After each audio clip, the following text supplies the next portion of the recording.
f1, both. Obviously, Jan feels that his position has a lot to offer, so he has to be. He wants to be really precise in this one.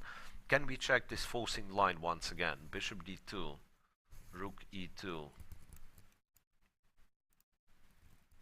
rook e2, bishop takes a5.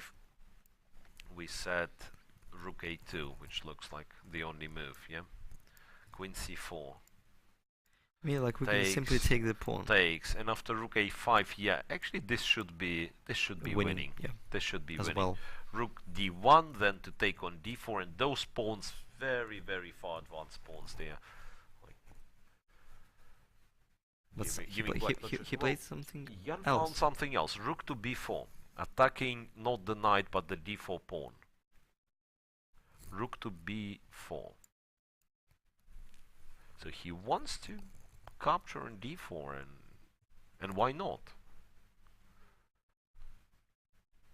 So queen f5, once again he has rook takes, and yeah,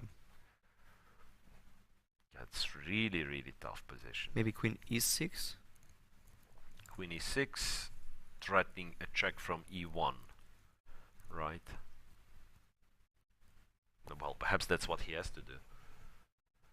Less than a minute for Alexander Grishchuk, who played a fantastic tournament but now finds himself in a very tough spot.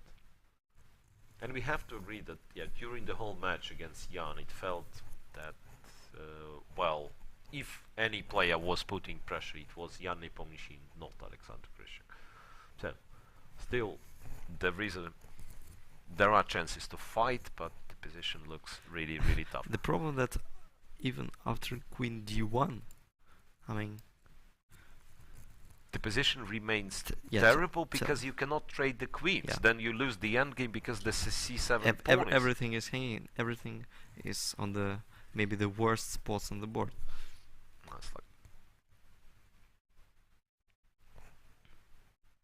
So let's see what Jan comes up with. Okay, like queen f6 is probably... Rook takes d4, I just thought of it. Rook takes d4 and then f5 was played pretty quickly. Rook takes d4 because check, king h2. Right? Yeah. Yeah, originally we thought it's got to be check, yeah? King h2, take, and perhaps rook e4, what Grishchuk didn't like. It's like I'm trying to justify his last move.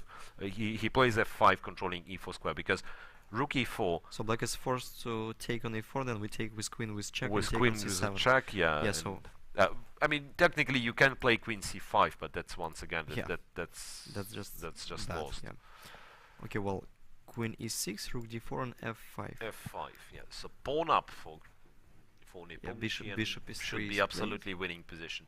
Bishop e3, cutting all the possible counterplays. Probably g5, one of the last chances to create something. I mean, just to darken the water. Yeah, okay. He wants to play f4. That's clear. But I mean, one thing to do is just to play g3. After which should be completely winning for white. Also, by the way, I think we can prevent f4 playing queen b4. Queen b4, so that f4 rook goes to e4. Or you can take as well. Yeah, that's a nice line. Okay, well, you can take. Black is forced to take and play knight b7. Black captures, goes knight b7, but it's still. This is completely winning, of course. Yeah. Goes to e5 and then takes on c7. Even though it feels a bit wrong that you're letting this knight escape. You had rook e4 as well, which was winning on a spot. Multi-purpose. Multi-purposal move. I don't see Grishchuk coming back in this one, to be honest. Yeah, queen b4. This strat actually works in case of knight b3, right? Yeah. Queen b4 played. Bravo, you found the strongest move in the position. No, there is simply no way back for Alexander. Yeah, well, like rook f7, but then rook d8 probably. Because also e1 square is captured. Rook g7. Rook g7. But then, yeah, even happier, you're going rook d8. So the only task for Jan is not to blunder anyone. Not to blunder heavily. Yeah. Now at least the knight is coming back to the game. But still, like, you play knight b3, but what to do next? Not many good squares, unfortunately, for GRISCHUK. Yeah, rook f8, I mean, just, if you can, why not to do it? Rook d8. Rook d8. Yeah. Knight b3. And then one of the ways to finish GRISCHUK off would be to go queen c4. Yeah, in a cynical manner, but just this endgame should not be possible to save. It's not a single piece is moving for black after queen c4, and pawn takes. Less than a minute for Alexander GRISCHUK. 4 minutes left for Jan NEPOMNIACHTCHI, who is about to become the winner of Moscow Grand Prix, it seems. Yeah, and it's interesting with Jan because he was, from the very early years, he was considered to be like prominent talent, but he rarely wins major tournaments. Like he shows decent results, he plays well for a national team, but well, I don't recall all that many tournaments that he won. He has won last year he won Memorial in Moscow a couple of years ago. Dortmund, yes, and perhaps. So bishop d4. Could have been a couple of more. Instead of queen c4, which what looks a bit.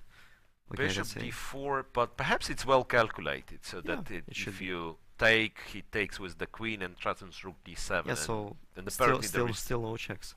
Apparently there is no defense after rook d7.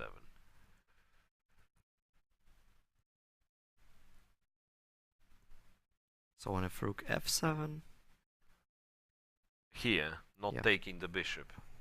Well, 10 seconds left for GRISCHUK. And in such position, I mean, there is... Okay, rook e7 played. But this allows queen takes e7, rook d7, and Jan wins the tournament. Yes, and queen e7 played. Yes. Absolutely. Yeah, that's the end. So in a brilliant manner, sacrificing the queen, obviously temporarily, because if queen takes, rook d7 takes the queen back, and White actually ends up being queen up after the d-pawn promotes. So, dramatic but not such a long tiebreak, and yeah, congrats to Jan NEPOMNIACHTCHI on winning the event in Moscow. He is leading the Grand Prix series after that, obviously. GRISCHUK, however, is not that far behind. Yeah. So, because, well, if we speak a bit about the Grand Prix points, the winner gets 8. And the finalist gets 5. Plus, GRISCHUK has won 2 matches in classical time control versus Nakamura and in round 1 against Karyakin. So this gives him 2 bonus Grand Prix points. So he's on total 7, while Jan won only 1 match against Aronian without a tiebreak. So Jan is on 9. So 2 points difference. Not dramatic just yet. So obviously, after first leg of Grand Prix, we can say that the finalists immediately become huge favorites to qualify. But of course, there will be 2 more events for those players. Yeah, to remind you, the whole series consists of 4 tournaments, and I did my homework. I do know the cities. Yeah, the cities that they be held in. So it will be Riga in July.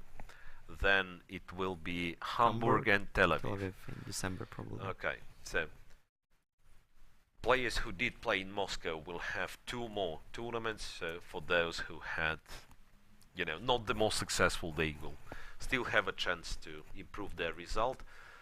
The feeling is that you need to score some point an interview with the winners.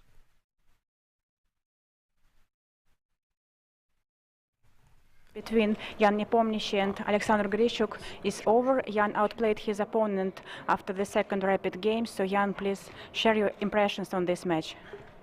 Well, it was very tough. I mean, overall, the whole tournament, and especially the final, of course. And well, the classical part wasn't very exciting, and I believe the play was rather equal. Yeah, so I was slightly better prepared in the opening, but I mean, was nothing, really important, and nothing which could, decide the game in some way. And in rapid part, I surprised with Petrov defense. Yeah, so I thought maybe it's a correct place. London's Grand Prix is held in Russia, and two Russian players are playing, so Petrov defense is the optimal choice. So, and somehow Alexander played d3, and it quickly went. I quickly went out of any theory. Somehow I managed to equalize, and in the second game, well, it was some piano, and play was very calm. But in some way, I think I played a lot of games in this line a few years ago, and was more or less successful. And in general, White's play is more simple and complex. And I believe after d5, and especially after b5, knight e5, black could be in some trouble because knight on a5 is out of play, and in the game I somehow managed to, almost catch this knight and provoke for b6, c6. And after this, I think structure is already more or less winning for White. Yes, thank you, Jan. And Alexander, what do you think went wrong in this second game of Rapid? No, the whole match was going wrong. I was the only game I was better is when I played the d3 on third move. The only game when I was slightly pressing. And in the last game, I don't know, maybe d5 is already slightly wrong. Or then maybe queen d7. But I mean, I quickly got just completely hopeless position with this knight.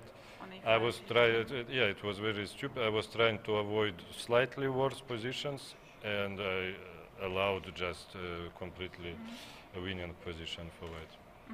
Thank you. And how do you estimate your play in this event? To both players, my question goes. I'm not going to, to be pessimistic. So, well, somehow I managed to win, and in my opinion, the whole system is. I mean, it makes some harm to the quality of play, because you want to sometimes to take a less risky decision. Yes, you do not take any extra risk and play safely, and somehow you are missing the best continuations, which are connected with some some serious play, and especially tiebreak. I mean, it's very tough. So. I mean, of course, overall, I'm very happy with my result. And you, Alexander? No, I actually think for me it's the opposite. I think knockout is best for me. I usually play best knockout. And yeah, I think anyway it was my probably best tournament in terms of quality in the very long period. And if I won today, of course I would be happy, but you cannot be happy when you lose. So, yes, sure. And which match do you think is the best one here? No, I think my game against Nakamura, which I won, I think it's my my best game since my victory over Rothstein, I don't know, 5 years ago. Now I have really 3 games to be proud of. This against Vugar Gashimov, where my king ran to b1 with black, this against Rothstein, and now against Nakamura. So,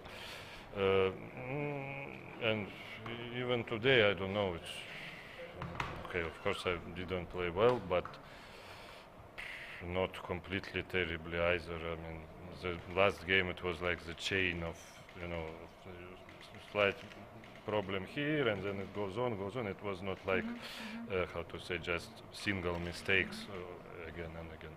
Yes, and Jan, what about you? Which match do you like more here? Well, I think I played more or less okay, but I mean I didn't play any spectacular games, so I was very lucky in some tie breaks and in some tie breaks game, especially against Wojtaszek. And well, in classical part I was trying to be solid, and well, that's only the only word you can you can say about my play in this tournament. So I was trying to be solid. So I think it was somewhat solid. Yes, thank you very much. And where are you going to play next? I think there is some Armageddon series from World Chess very soon here in Moscow, and then in Croatia, in Zagreb. It's a Grand Chess Tour event. And you, Alexander? I'm going to play Stavanger now. It starts actually in 5 days, and there is an interesting system that if you make a draw in a classical game, you play Armageddon immediately. So I also hope to play some Armageddons. I hope not to lose all the games without Armageddon. Thank you very much, and I wish you good luck in your next events. Thank you. Thank you.